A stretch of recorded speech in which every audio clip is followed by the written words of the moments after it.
अमल ठहरने के लिए मियाँ बीवी को अब मिस्त्री कब करनी चाहिए? बांझपन क्या है? बांझपन क्यों होता है? बांझपन का इलाज क्या है? मियाँ बीवी औलाद की नियामत से क्यों महरूम है? आज हम इस पर बात करेंगे। वो मियाँ बीवी जो औलाद की नियामत से महरूम है, जो औलाद की नियामत हासिल करना चाहते हैं, उनको पता होना चाहिए कि किस दिन अंडा दानी से निकल कर बच्चा दानी में आता है। औरत का अंडा पीरियड मेंसिस के स्टार्ट होने के 8वें दिन से लेकर 19वें दिन के दरमियान किसी भी दिन ओरी से निकलकर बच्चा दानी में आ सकता है।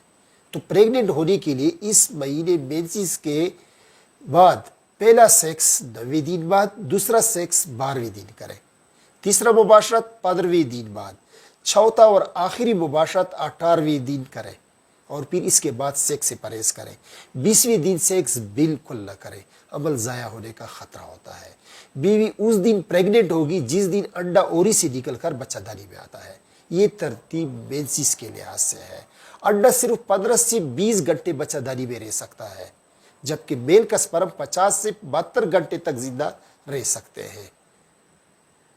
और प्रेग्नेंट होने के लिए फीमेल का डिस्चार्ज होना भी ज़रूरी है। मर्द को चाहिए कि स्पर्म जो है बच्चादानी में दाखिल कर दे और मुबाशरत के फ़ौरन बाद बेवी से अलग नहीं होना चाहिए।